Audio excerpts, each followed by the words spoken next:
multi-vector embedding models came out, like Colbert, and recently this Col-Poly got released, which is a kind of a Colbert type multi-token representation, but on images. So now what happens is you can take a PDF, and it will take the PDF and it will turn, so it'll give it to an image encoder, and it'll take small chunks of the PDF, and it'll turn each one of those chunks into a vector. And so imagine you've got, I don't know, 100 kind of squares on one PDF page. Each one gets turned into a vector, and then you query it. You ask about, like, let's say there's just a writing, or there's an image inside that PDF page, and you ask about some detail on that image.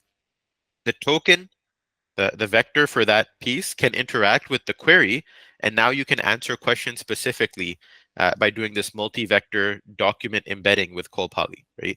So Sebastian, first, you're an expert in vector database technology, passionate about helping developers build and productionize AI-based applications using machine learning. Talks involving you may contain pictures and interesting facts about ducks. And I know we had a pretty extensive conversation about ducks last time. Like, I learned a bunch of like weird stuff from you, and I loved it. Like, that stuff was great. And that's Hey, just since ducks. this is a recorded session, I'm not going to repeat most of those. Yeah. We'll keep that stuff on the low. It's really interesting stuff about ducks. You want to know about ducks? Just ask Sebastian after this. He's on our Discord. But not just about ducks, meerkats and raccoons, the only creatures on Earth that can put a fight with AI. You want to talk more about that? That'd be awesome. Okay, so now on to Zain. So Zain, senior developer advocate at Weaviate. Weaviate open source vector database. He's an engineer, data scientist by training. Went to his undergrad and graduate at University of Toronto, so U of T, building artificial intelligence assistive technologies. And then you founded a company, actually. I want to touch on that later. That'd be cool. Yeah, awesome, sure. like lore about Zain. And then more recently, you practice as a consultant senior data scientist, also in Toronto. You're passionate about open source, education, community, and machine learning.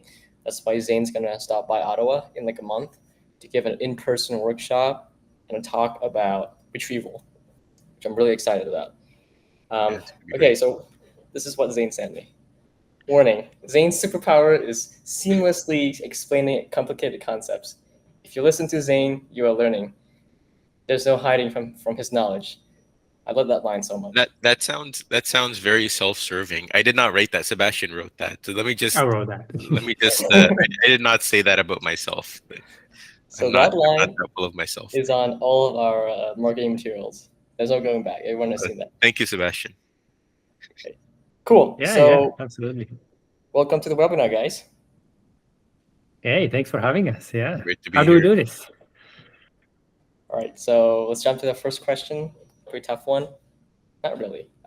Common misconceptions about RAG, because I know you guys been in this space for a while. I think probably the most common misconception is people think of RAG as just one thing, one isolated thing where I'm building RAG, right? That's what people say, or my RAG is not working. That's like saying my car is not working, right? RAG is a system, and a lot of people aren't kind of saying that the retriever in my RAG is not working, or the indexing in my RAG is not working, the generation in my RAG is not working.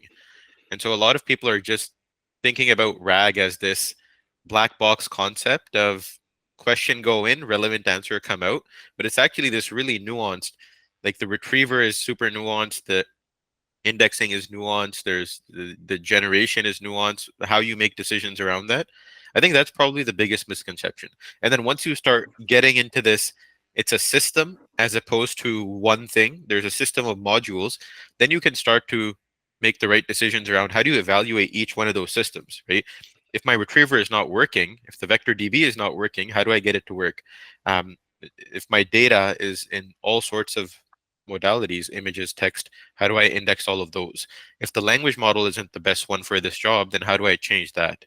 I think that's probably the biggest misconception. I think it's just people are approaching it from a different perspective, or I think one way to solve this is just through education, right? Just talking about RAG as a system, talking about evaling each one of those parts, both in the lab and then also in production. That's one thing that I've seen.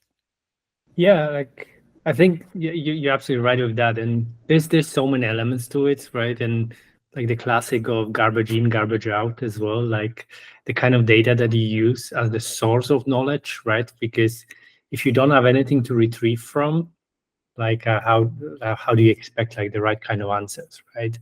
Or how do you maybe chunk some of that, right? Like there's so many elements to it, right? So I guess what we see every now and then that people see RAG and feel like, oh, this like this magic solution to everything, right? Like I'm gonna switch it on and it's gonna find any possible answer to whatever I want, right? But it's always that combination of those so many parts. Yeah, and I like your analogy to a car, but I would even go with like maybe like a Formula One thing where if you really want to race, right, like every tiniest part in that Formula car, right, has to really work, right, and not only just the car, but also what tires you attach to it or what pit crew you have and all of this, right, like everything really matters. Yeah, that's a great analogy. So what I'm hearing is it's a bigger system, right? Like there are components to it. You can tweak and eval and tune like different parts of the retrieval system so that you get the best performance possible. And when you approach a problem, you can't say like my RAG isn't working. Which part, right? Like, and I would even say most often when people say the RAG isn't working, it's the R that's not working. It's the search, it's the retrieval part that's not working. And this is not like a problem over the last year. The whole field of search and information retrieval has been trying to solve this with like keyword-based search and embedding-based search for a while, for a while before ChatGPT was even a thing, right? So I think that's still the problem. If you can build a really good search engine, then if that R part works really well, then the AG part will work really. That's a little easier than the R part. So yeah.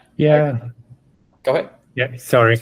Yeah, I think this is a really good point, right? Because like to some extent, there's a lot of misconception also in terms of how fast we learn and how fast we want to just go from like, I have no idea what RAG is to kind of like being able to run at full pace. And I've been guilty of it, right? Like I learned RAG on Monday, not this Monday, but a Monday. And on Wednesday, I was like, oh yeah, I'm writing blog posts and I already know shit, and all that. And it's like, yeah, no, you're just scratching the surface, right? And I think that's kind of like an issue as well, right? Where sometimes you just try to dive into too fast. And I think there's also a challenge where to a lot of us, like let's say our first interaction with like a generative model was like using ChatGPT, right?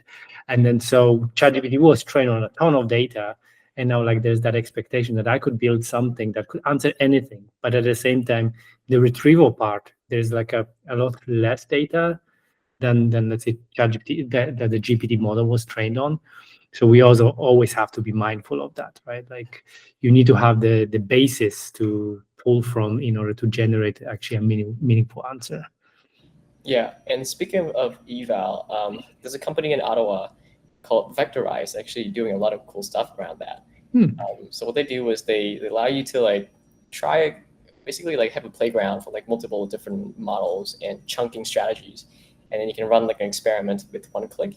And then after like a minute, they'll give you like the results and you can kind of almost like eyeball it. So when you talk about eval for RAG, because in my head, I'm thinking like naive way, probably use a tracing program like Langsmith and then kind of like eyeball it. But I'm sure there's like a better way to do it. So from your experience, what's like the most common way to do eval, but specifically for RAG? I mean, I think one of the things, and before we even get to the automation, like it's like, what if you have a set of queries? And I like the idea of like, hey, I have 5 different models. Which ones are the best for what is it that I'm trying to do, right? And the eval could be, let's throw 20 questions and then see the prompt. And given that prompt, you're like, can I answer the question that's in front of me, right? And then you could kind of, by just eyeballing to begin with, right, you could say like, hey, which of the models give me the right type of knowledge? Because if you can't answer it, the LLM won't be able to do it either, right? And I think like once you have that that's usually like a super early test. And then like, of course, the next step is like, hey, how about I prepare like the perfect answers to each of my questions and then automate that, right? And then run it at like a higher scale, like, how about try 10,000, and then am I getting more or less this sort of content to, even attempt at answering the question from the prompt. Yeah, and Like- just that. Sorry, go ahead, Sebastian. No, I was going to actually say like you probably will be able to expand as well. Yeah, so just to expand on that, I think once you start thinking of RAG as a system of individual modules, then the eval part is actually not that difficult, because the information retrieval field has a way to evaluate how well your retriever is working, right? So when you're evaluating a vector database, there's all sorts of metrics that are used, recall being the easiest one. There's all sorts of different kind of relevancy metrics that say, okay, when I pass this query in, these are the top 5 tens that should be coming back, but I'm only getting back 7 of those, right? So it gives you a number of how good and how many of the relevant things are coming back. That's your eval metric for the R part of RAG, right?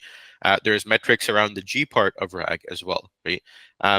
So once you start thinking of RAG as a system of all of these modules, then each one of these modules come with their own kind of evaluation frameworks that you can start to use. But there's all sorts of companies that are working on this, like Ragas, Athena, Arise. They have their own frameworks that give you different ways to assess.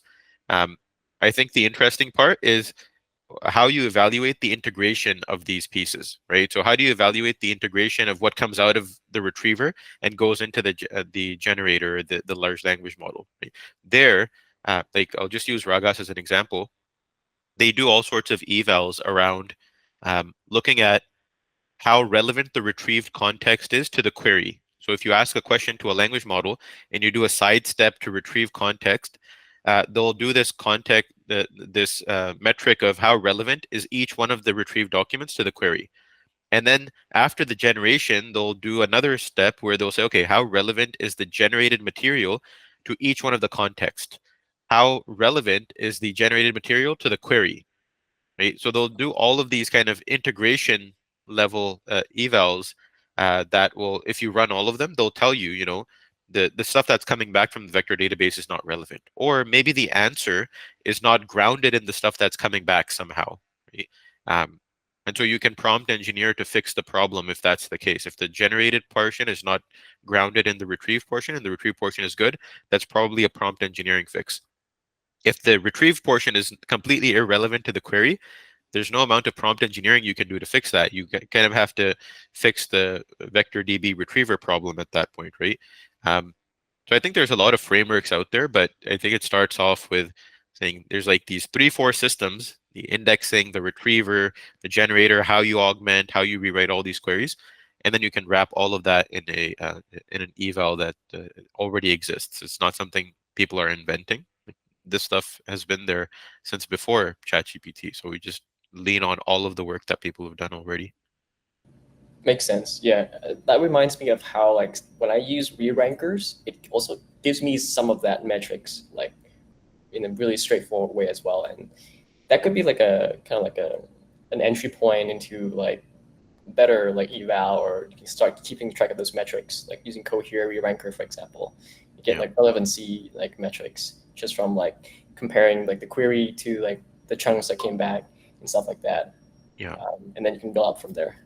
Yeah, exactly. Cool. Like, Yeah. I was just talking in a workshop on chunking specifically, and there I got a question around like why people use recall versus precision, right? Why not focus on the precision of a retriever? And the cool part here is that you're not just retrieving once, you have all of these post-retrieval steps that you can use to fix bad responses from the retriever, right? So if you're a retriever, if the vector DB gives you 5 relevant things and 5 irrelevant things, you can use things like re-rankers. You can use things like the auto cut feature that we have in Weaviate to eliminate the 5 irrelevant things and keep the 5 relevant things, right? So so once you start thinking of this in a modular way, now you can say, okay, there's all of these. If my eval system is telling me that this part is broken, there's all of these other frameworks like re-rankers that you can bring in to kind of rectify one small problem, another problem here, another one there. Right? Cool. I gotta go check out the AutoCAD feature. That's Yeah. actually pretty cool. I was gonna bring up. Yeah. Go ahead. Yeah, Go because ahead. I think that's like a very interesting problem, because often when we work with like vector databases, it's all about like, hey, give me the nearest X number of objects. But how do you know how many good objects you have, right? Like if you say like, give me the top 5, like, yeah, maybe the top 5 will have the good answers. Sometimes you may have just 1 or 2 that are good. So another time could be 20, right?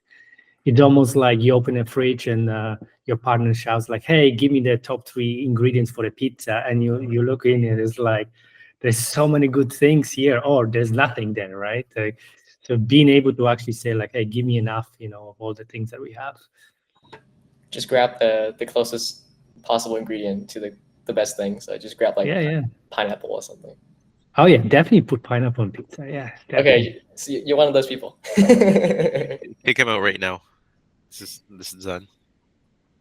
I was gonna bring up that I think Jason, from what I've heard, Jason Liu mentioned that don't think about building a rack system. Think about building a search engine. So I think that really plays really well with what you guys both said just now. Okay, so really abrupt segue, but Weaviate marketing, pretty weird, and I love it. Tell me the motivation behind all that, like the arts and the concept art and like the copy, even the way you guys design your website, like bold colors and very like almost like off the wall. So why? I mean, I'm literally wearing like a Weaviate Vector Club t-shirt, right? Like, wait, I think my hoodie has the same thing on the back. Are we going to talk about that in Ottawa, Zain? Maybe. Yeah, I think if I have it, I'm more than happy to bring it down. Yeah. We could maybe arrange something. No, but I think so like it's all about being able to connect with people, right? Like on one side, we have engineers that are building this amazing solution, and it's quite powerful and everything. We're super proud of it, but we are trying to kind of connect with as many people as possible, speak the language of the community, speak the language, of like the developers and the data scientists that are meant to use Weaviate, right? And the only way to do it really is kind of like get a little bit weird here and there, right? And we have like this really interesting thing where, because we have 3 teams sort of doing similar-ish jobs, but having very different objectives. So we have developer relations, we have marketing, we have growth. And our CEO, Bob, like he's an amazing dude. He came up with this yin-yang concept in terms of how we are talking outside, right? So the idea is that like marketing on one side, they're meant to be quite serious. And it's like with like little spot of like every now and then you have a joke here and there, right? On the other side of the spectrum, we have growth, which they're doing amazing of like social media and online content and everything. And they're supposed to have loads of fun all the time. They're not supposed to treat themselves seriously, except for that little spot, like white spot, that sometimes they kind of, they should get their shit together and be a bit more serious. And then we have DevRel in between. They were kind of like all about the balance, right? Like we are a bit having fun here and there, but also we are running serious workshops and stuff like that. And that allows us to talk to anyone, right? Because if, let's say, we need to talk to someone like a CEO at this huge enterprise and everything, right? Like then marketing materials are really good, right? If you want to connect with someone that's just learning by watching, 1 minute shorts, whatever, right? Like then the growth team is really good, right? Or if you just want to have fun building hands-on and doing something, then you join one of the DevRel workshops. And it's kind of like, it's all about like having a bit of fun, connecting with people as much as we want, and then see what sort of, things can I get away with, like the sort of things that like sometimes I would do something and then my boss is like, what are you doing? But the next time it's like, oh, that's weird. Like do more, like it's fun.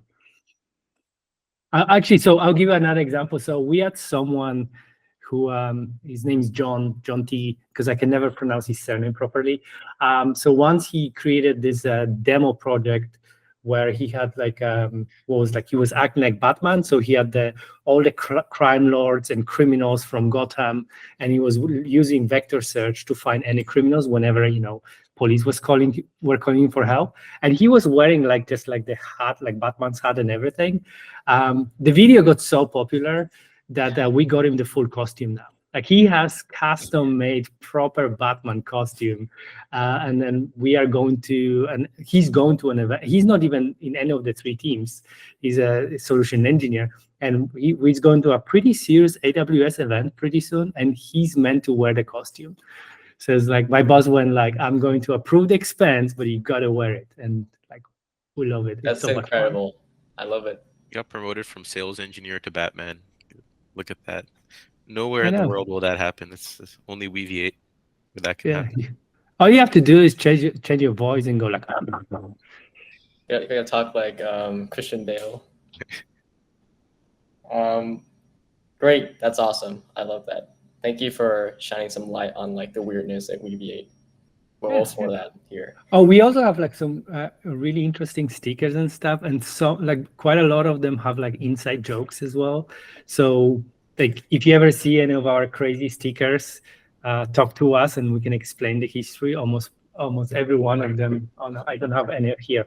Almost any one of them have some sort of like Easter egg and stuff like that. So have fun. Weaviate lore goes pretty deep, I'd imagine.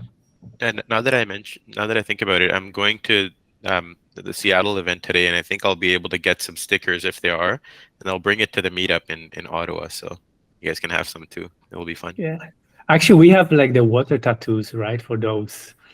So like, you can stick it on your arm. Yeah, I think so. Ask Eva. Yeah, those are like the water tattoos that you put some water and then it stays. I thought it's like a mandate at Weaviate that everybody gets a tattoo like that. Oh no, for us it's permanent tattoo. Yeah, like that's it. Not surprised. You just get branded, stays forever.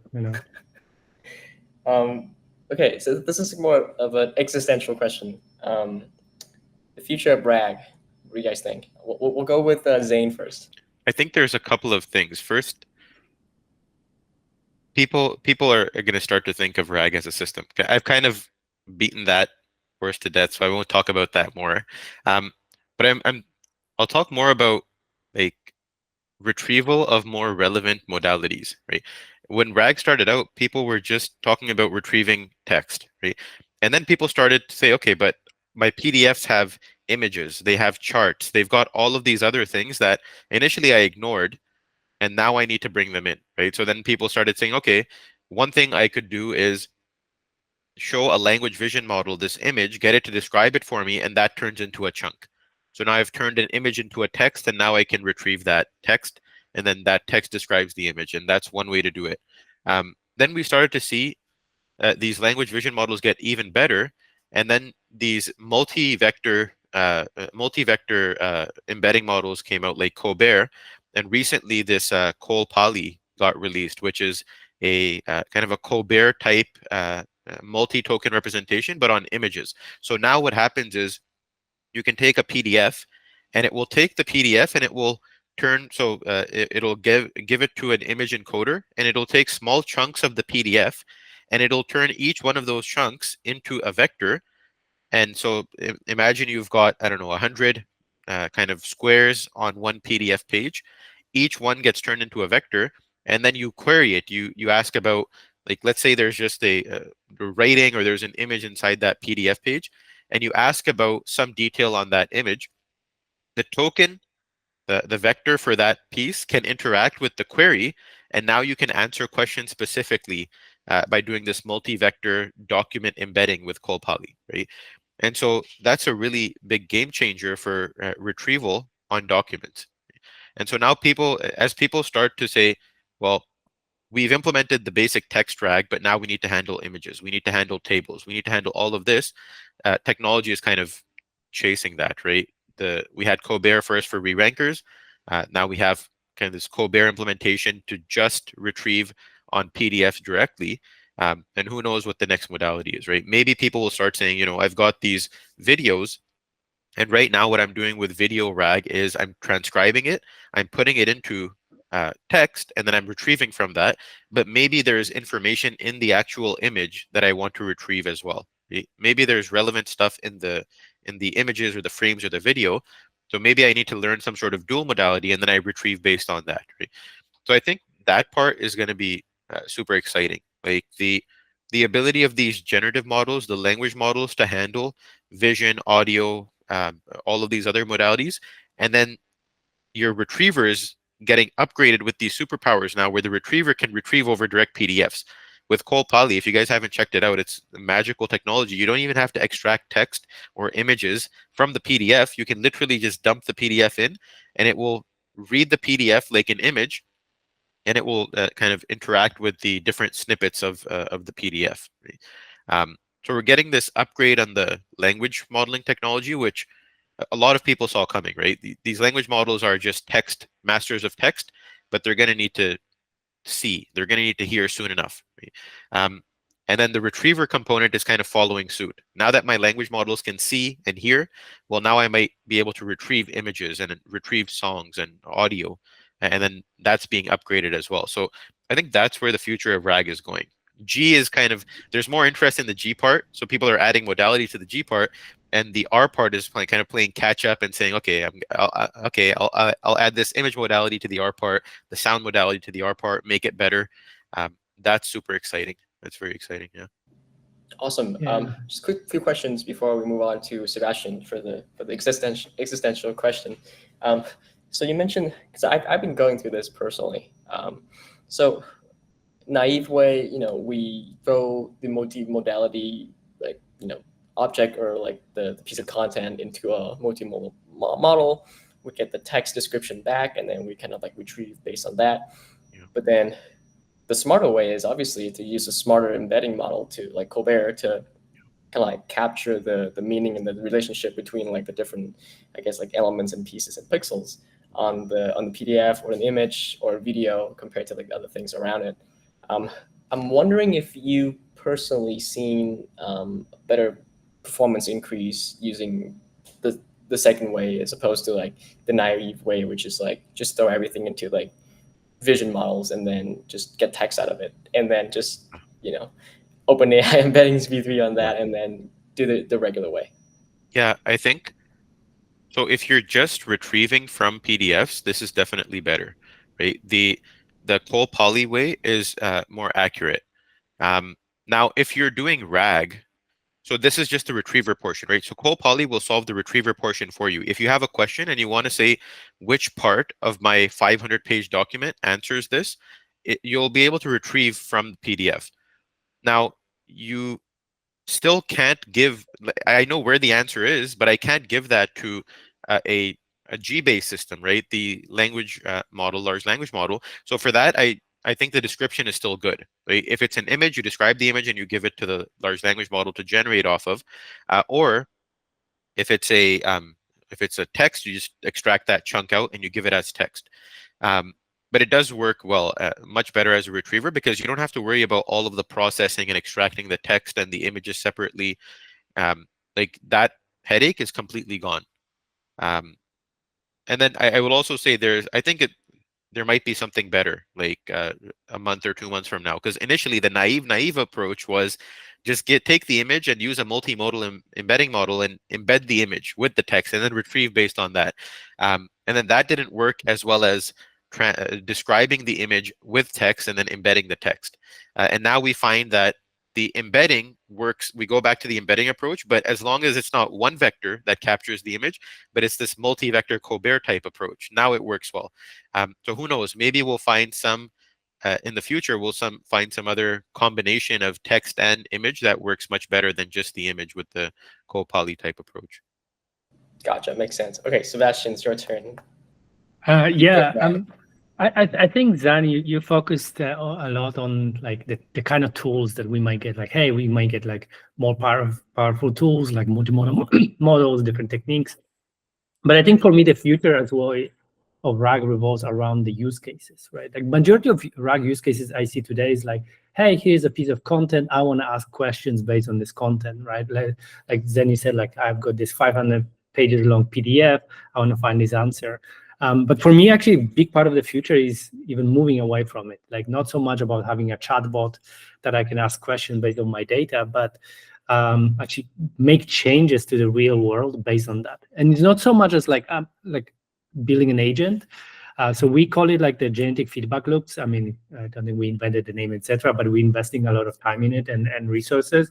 And the idea is like, what if you could have like your data, and like I said, garbage in, garbage out a lot of the times with the data, but what if you could use those generative models to augment your data itself, not just answer the question, but modify what's in your database, modify your data set.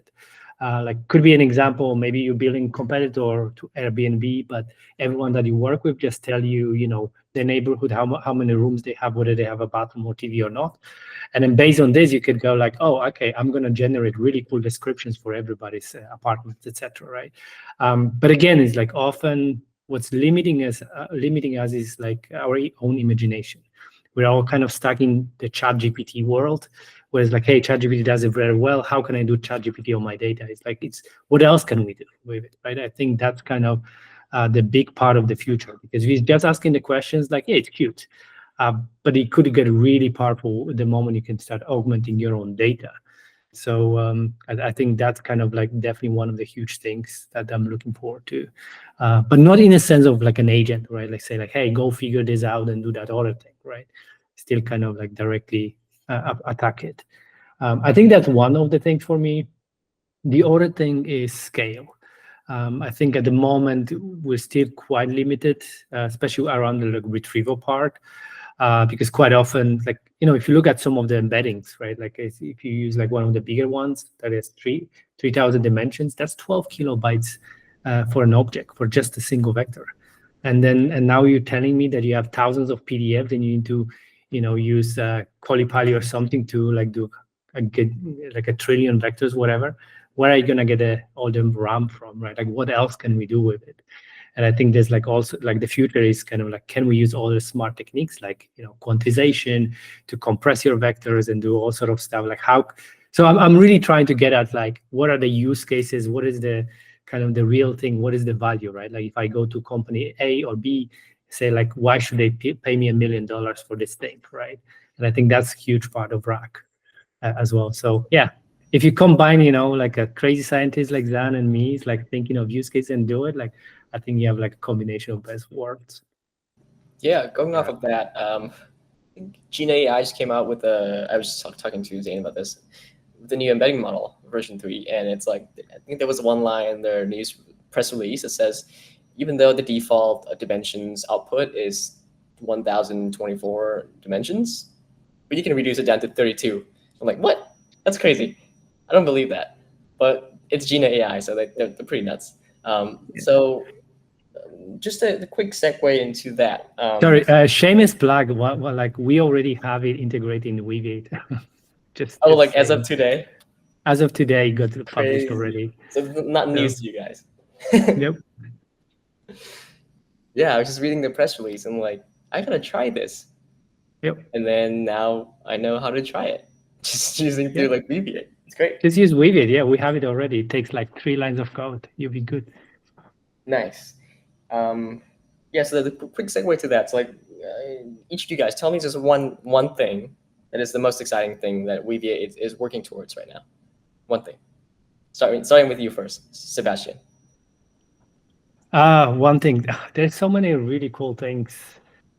I mean, for me, it's all about like going for bigger and bigger scale, and I think that's kind of like the mission we're on, right? Like at the moment, like you know, the billion vector scale, it's sort of covered, right? But like for me, the exciting thing is like heading for the trillion, in that really complex architecture that's needed. And if you were to sort it out yourself, that'll be like a super tricky thing. But we're working on what we call like the storage and compute separation. So there's like, it's going to be like out of the box built-in sort of like architecture saying like, hey, maybe you are a person, maybe for your needs, you have a lot of queries flying in. So like, how do you just create 5 read-only nodes, right? Or maybe your Twitter where you have to make like a billion, you know, changes per second, you know, maybe you need like loads of write and editing nodes, et cetera, like, and creating this kind of architecture. If I don't know about you, but if you ask me, like, I work as an architect and I would not be able to build it myself, right? And I think like that really excites me. Like, creating something that if you take somebody that is in DevOps and understands this architecture, is like, yes, scale. So you can work with it just on your laptop, but at one point someone says, yeah, I want a trillion scale. It's like, yeah, sure, same code. Let's just change the infrastructure and expand. Like, that definitely excites me. Nice. Zain, what about you?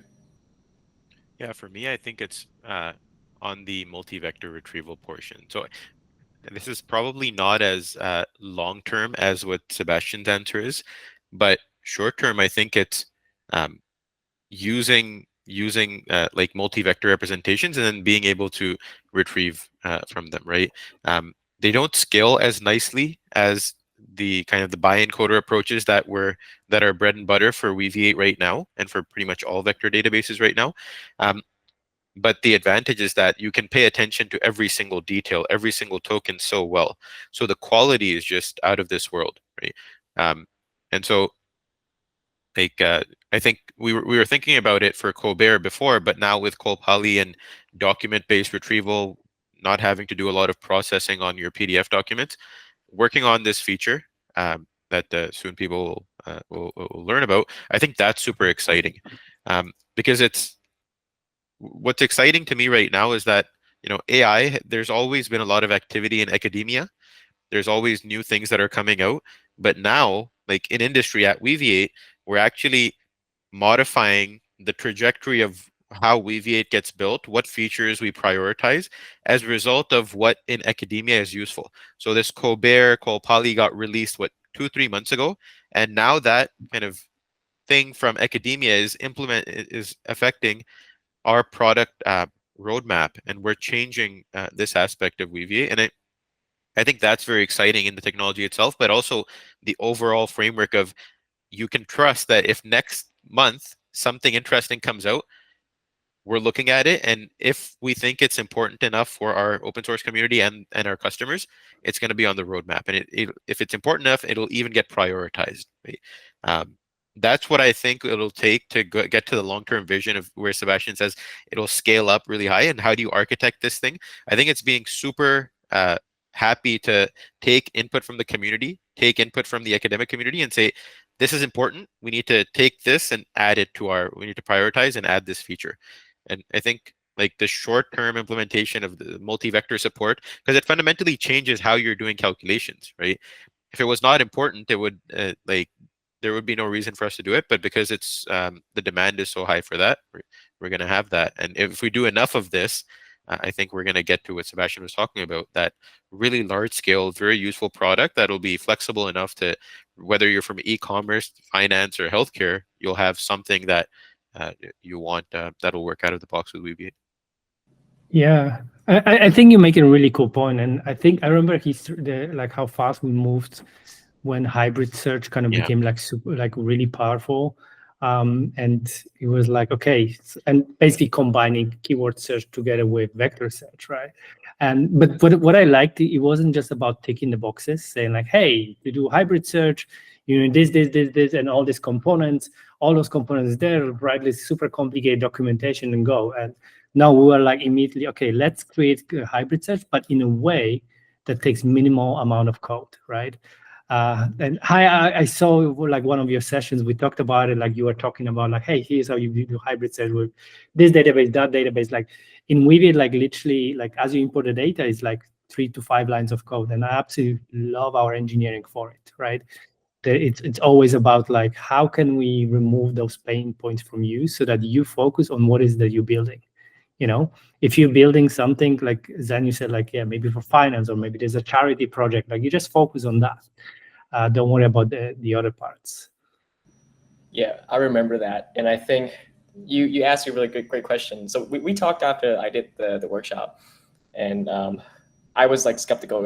I was like, well, it takes like 1 line of code, like set up the index, and then I can do hybrid search. That's like really like easy. And then you asked me that, okay, so you set up your PG vector stuff, whatever. Think about when you scale that up. Like, how is the latency? How is everything is going to hold up? And I'm like, yeah, that's one thing on my mind. And you just poked the bear at the right place. So yeah, that was a great question. So I wanna ask you guys one last question. So hypothetically, scaling to 1 billion vectors. Let's just take the example of, like you mentioned, like Twitter, but I want to think about like Notion, for example. I use Notion a lot. Tons of documents. I use it for like my second brain stuff. So everything is vectorized, I'm assuming. And whenever I ask something like Notion AI can like pretty much pull out the right thing, I'm assuming, hybrid search. It's got to be hybrid search somewhere in there. So how would you build that? And how would Weaviate kind of like support something that's like at the immense scale as like a Notion, knowledge base? Yeah, I mean, so interesting enough, well, we've already had like working examples of like billion vector in what 2022. Like I think Zain, you were part of even writing a blog post around it. And the funny thing was like that one of the first tests we ran, we had like 980 million objects because we ran out of data, not like the infrastructure. But honestly, like showing off aside, right? Like it's for us, like scale of billion was always a thing that we're going to, and like right now we consider a solved problem. But if you are to build it, like you need to ask yourself many like important questions, like what is your user behavior going to be most like? Are you in an environment where there's a lot of changes, or is there an environment where there's few changes but there's a lot of queries, right? And I think you need to prioritize sort of like the setup and the infrastructure for it. That's one of the things. The other thing is like I mentioned, right? Like, hey, if you work with 32 dimension vectors or 3000 dimension vectors, right? If you think of it by default, most vector databases, like in our case, that's our default as well. We use HNSW. The vector embeddings and the index are stored in RAM, right? But if you have a billion, you can do the math. Like on 3000 dimensions, that would be what, like 12 terabytes of RAM or something silly, crazy like this. So yeah, the question is like, could you sacrifice like 3% of recall and maybe use a compression algorithm and then squash the required RAM to 10% of the size? And there's so many questions, and it's all about having that expectation of like, are we doing a lot of reads, a lot of writes? Do I want the response to be within 10 milliseconds, or am I okay within 100 milliseconds, but maybe have it more accurate, right? And you always make trade-offs. Or like, do I have $50,000 on infrastructure, or do I put $500,000 at it, right? Or maybe I could run it just on $50, I think these are kind of like quite often the conversations we have with the customers in general. But the other thing that, and this doesn't apply just to vector databases or ML, but it's everywhere whenever you're building something. For me, number one thing is volatility, right? How often are you going to change your solution? Because if, like you said, like you're building something for Notion, and Notion will do it forever the same way. So regardless of the parameters and knobs that you have all around, it's quite an easy problem.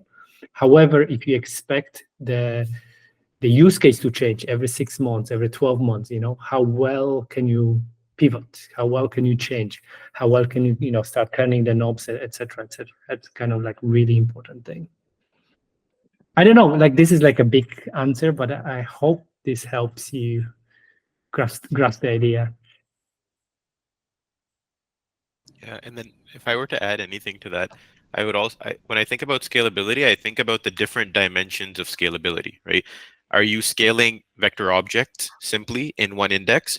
Are you scaling the number of vector objects, but you have different use cases where the vector objects will never need to be in the same index?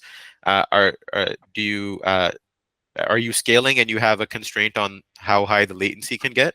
Are you scaling but you have a constraint on how high the memory footprint can get? So you're on a budget. So those are all very different considerations, and the infrastructure and the solution for each one of those looks very different, right?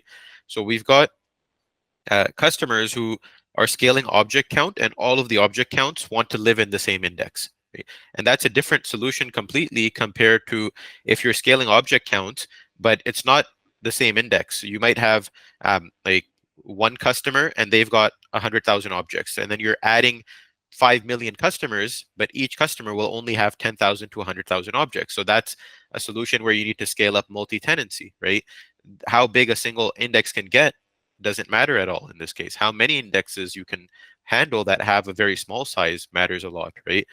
I think the question of scale is kind of underspecified. What type of scale do you want? Do you want something fast? Do you want something that increases to kind of the object count? Do you want something that's fast but you can afford to give up recall for like a good budget solution? I think that's also super important. And like when I'm talking to the engineering and the research teams, like everybody's working on one component of it, right? So one person will be working on the quantization portion, which answers this question of I want to get to billion scale, but I've only got $500 or $200, right? That answers that question. There's like 10 other questions like that that other customers will bring in, right? So I think every customer is different, and then depending on which customer we're talking to, like we want to think about what scaling means for them and how our solution can handle that. Yeah, I think you made it. Sorry, like a really good point on like multi-tenancy, because actually for Notion that would be a thing, right? Notion doesn't have one customer; they have like many customers, and the question also be, do they all have to be alive always at the same time, right? Because maybe you have let's say a company based in Poland, right? I'm in Poland right now, and let's say right now it's late. Most Polish people don't work anymore except for me, and then the thing is like, could you actually take that tenant offline, like take it off memory or even put it to the cloud, right? And what you probably find out that maybe about 10 to 20% of the users might be only active, right? So in this case, you also like can play with that quite well, right? And maybe in total you might have a billion vectors, but maybe you only need 100 million alive at any given moment, right? And then almost nobody should work on a weekend. Yeah, that's a great idea. And I found this out like the hard way because I like to work late and I'm in EST. So like I'll be up at like 3 a.m. and then my Superbase dashboard wouldn't work. And it just happens constantly. I'm like, they're probably like, time zone me or something, like trying to deploy something right now. So makes sense. Yeah. I mean, we have something that we call like the time to leave or TTL, where if you can enable it, especially for like our cloud customers. So if tenant is inactive for a certain period of time, it can go automatically inactive or even get offloaded to a cloud storage. And then let's say when you log in, like let's say so Hai is logging in, we could actually send a signal to the database like, hey, he's about to probably send a query anytime now. So we could actually go, hey, fetch it quickly. So that by the time you write your query, the database is ready for you. Feels natural. Yeah, it feels natural. Like you wouldn't even know that, we put it into, freezer while you were asleep or not working, Makes sense. So now it's time to open up the floor to the community. So if anyone has like a question for Sebastian or Zain, feel free to unmute yourself and just start talking. We don't bite. I do have a question. Have you guys looked into graph databases for RAG, or or do you see any futures in that area? Yeah, I mean, for us, because we took a completely different approach, and the graph database is just a completely different architecture. So at least from the Weaviate perspective, it's not like the area that we decided to go into. Yeah, it would literally have to build something from scratch that would be completely different. Yeah, I think the only way to implement some sort of graph retrieval architecture in Weaviate, I've talked to a lot of people that want to do something where they've got like structured data, and then they don't want full graph retrieval.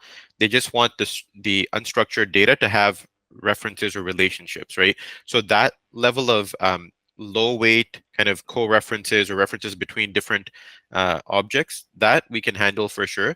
But if all you care about is kind of preserving the relationships between different objects and then retrieving based on those, then I think a graph database like Neo4j, for example, there's a lot of solutions out there, but that would be appropriate.